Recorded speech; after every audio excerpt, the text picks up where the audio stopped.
Graça e paz, meus irmãos, que Deus possa nos abençoar mais uma vez neste dia de número 4 do nosso estudo sobre o livro de Atos. E hoje nós vamos estar falando sobre o capítulo de número 4.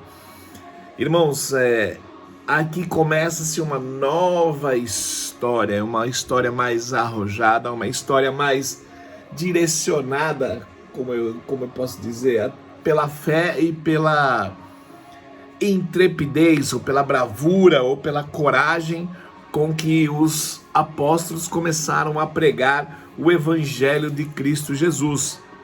Então vamos lá rapidamente, só lembrando você, meu nome é Ronaldo Lucchini, sou pastor batista da Primeira Igreja Batista Renovada aqui em Itanhaém.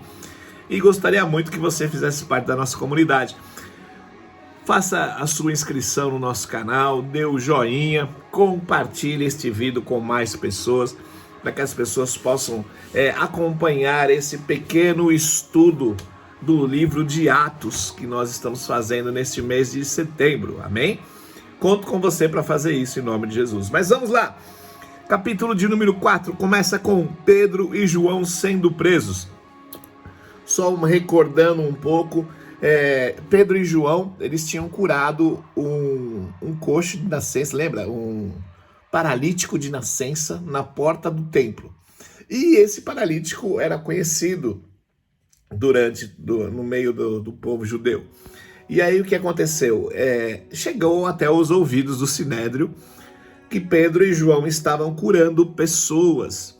E o Sinédrio, o que seria o Sinédrio? O Sinédrio é como se fosse uma corte suprema da lei judaica, com os de 20 a 23 juízes judaicos que faziam um intermédio entre o povo judeu e Roma. Alguns eram vendidos, outros eram corruptos, é uma coisa meio política, mas o Sinédrio era uma autoridade entre os judeus. E foi o Sinédrio que pegou Pedro e João e chamou-os para próximo para ver o que eles estavam fazendo.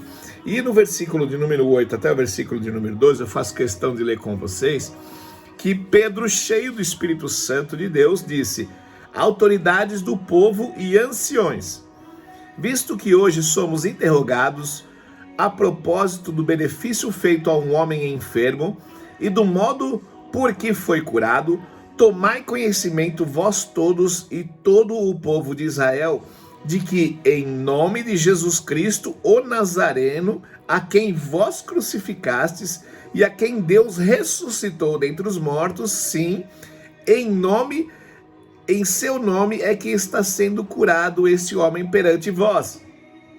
Este Jesus é a pedra rejeitada por vós, os construtores, a qual se tornou a pedra angular.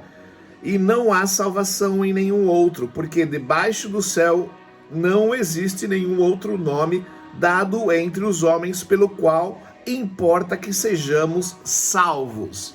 Imagine, Pedro foi levado diante do Sinédrio, diante dos juízes, para ser corrigido ou ser entregue a Roma, para ser preso pelas blasfêmias ou pelas curas que estavam fazendo.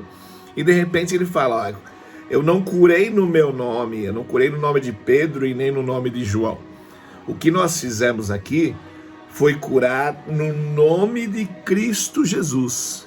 Cristo Jesus. E ainda ele acentua aqui que foram os judeus próprios que crucificaram, mataram Jesus, o Filho de Deus, e Deus o ressuscitou.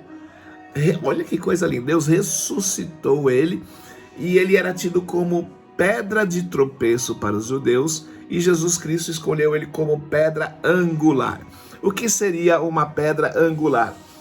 Nesse tempo não existia uma lei de medida, não existiam réguas, não existiam instrumentos físicos para a construção das casas. Então, quando se quebrava uma pedra, algumas pedras se quebravam de uma forma retinha, em um ângulo de 90 graus certinhos, quando elas se quebravam. E aí eles escolhiam a pedra mais retinha, mais próximo de um ângulo em 90 graus, para colocar no canto das paredes, para se levantar o quê? Levantar uma casa com as paredes retas. Então, quanto mais reto seria a pedra angular, mais reta seria aquela construção. E Pedro aqui acentuou o quê?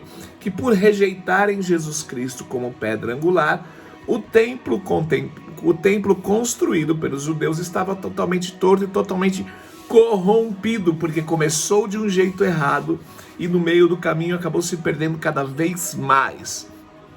Esse é o discurso de Pedro na frente do Sinédrio. Olha que coisa linda. E aí eles viram que não havia o que fazer diante das declarações de Pedro. E eles viram a intensidade em que Pedro estava sendo usado pelo Espírito Santo de Deus.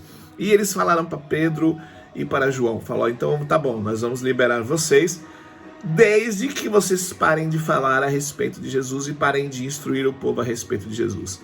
E olha a resposta que Pedro deu no versículo de número 19 e 20. Mas Pedro e João lhe responderam: julgai se é justo diante de Deus ouvir-vos antes a vós outros do que a Deus, pois nós não poderemos deixar de falar das coisas que vimos e ouvimos. Será que nós temos feito isso nos nossos dias de hoje? Será que nós temos falado com tanta intrepidez ou com tanta coragem aquilo que Deus tem feito em nossas vidas? Quando as pessoas duvidam daquilo que Deus tem feito em nossas vidas, será que nós falamos: não, eu tenho certeza que foi isso? Ou será que nós falamos: é mesmo, hein? Será que foi Deus ou será que foi sorte minha? Será que eu sou algum ser especial, iluminado? Será que eu tenho poder? E aqui eles falam isso diante do Sinédrio, diante da lei. Será que se você fosse preso hoje com as leis governamentais do Brasil, e se você fosse instruído a ficar quieto e não mais pregar a palavra de Deus, será que você ia falar: não, tudo bem, eu não vou mais pregar a palavra de Deus, pode me soltar que eu vou ficar quietinho na minha e não vou mais falar? Ou será que você ia constranger as pessoas que estavam prendendo você e falar: puxa, julga você se é mais certo eu ouvir você ou ouvir Deus falando? Julga você se eu vou seguir as leis suas ou aquilo que Deus está mandando eu fazer? Porque a lei judaica não falava que eles não poderiam falar. A lei judaica não falava que eles não poderiam testemunhar aquilo que estava acontecendo. Porque testemunhar é algo que eu vivi, é algo que eu vi e é algo que eu passei. Então eu não estou mentindo, estou falando a verdade. Até provarem que o que eu estou falando é mentira, a verdade continua sendo a minha palavra. E qual é a palavra? Que Jesus Cristo veio para mim, para você e para todos nós, como o único rei nas nossas vidas. Amém? E aí começou o quê? Aí eles foram soltos, e do versículo 23 até o versículo 31, mostra a intercessão da igreja por esta causa. Qual a causa? Da perseguição. Irmãos, aqui no livro de Atos a igreja estava começando e desde o início já foi se perseguido. Por quê? Porque muitos estão contra a palavra, muitos estão contra a verdade e a verdade incomoda muita gente, muita gente. E no versículo 31 eu queria acentuar esse versículo: tendo eles orado, tremeu o lugar aonde estavam reunidos. Todos ficaram cheios do Espírito Santo e com intrepidez anunciavam a palavra de Deus. Preste atenção que nada e nem ninguém pode apagar a sua fé. Nada e nem ninguém pode destruir aquilo que Deus iniciou na sua vida. O que poderá te afastar do amor de Deus? A altura, a profundidade, nada pode te separar do amor de Deus. Grave isso no seu coração, amém? Do versículo 32 até o versículo 37, nós vemos o que? Nós vemos a construção da comunidade cristã.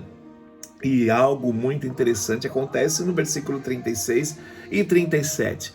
A entrada de um personagem fantástico na palavra de Deus, chamado Barnabé. No 36 diz assim: José, a quem os apóstolos deram o sobrenome Barnabé, que quer dizer também filho da exortação, levita, natural de Chipre, como tivesse um campo vendendo-o, trouxe o preço e o depositou aos pés dos apóstolos. Novamente, a fé, ela move montanhas. E a fé é o amor incondicional pelo próximo. Se eu estou vendo que o meu próximo está passando dificuldades e necessidades e eu tenho algo para oferecer para esse próximo, por que não oferecer? Porque o mundo diz que eu preciso ter uma recompensa financeira pelo que eu estou oferecendo. O mundo diz, mas a palavra de Deus fala que no mundo jaz o maligno. No mundo diz que o obreiro é digno do seu salário. O salário não é digno do seu obreiro. Você não pode trabalhar por dinheiro, irmãos. Se você se torna escravo daquilo que você trabalha. Então trabalhe com prazer, você vai ser escravo de prazer. Trabalhe com alegria, você vai ser escravo da alegria. Trabalhe só por dinheiro, você vai ser escravo do seu dinheiro. Preste muita atenção, porque Barnabé aqui deu uma lição fantástica para as nossas vidas. Vendendo o campo que estava parado para ele, vendeu aquele campo e pegou e distribuiu para os pobres. Olha que coisa linda. Será que nós teríamos condição de fazer isso hoje? Amanhã nós estaremos com o capítulo de número 5 de Livro de Atos. Até amanhã. Um beijo, que Deus possa te abençoar grandemente em nome de Jesus. Fui!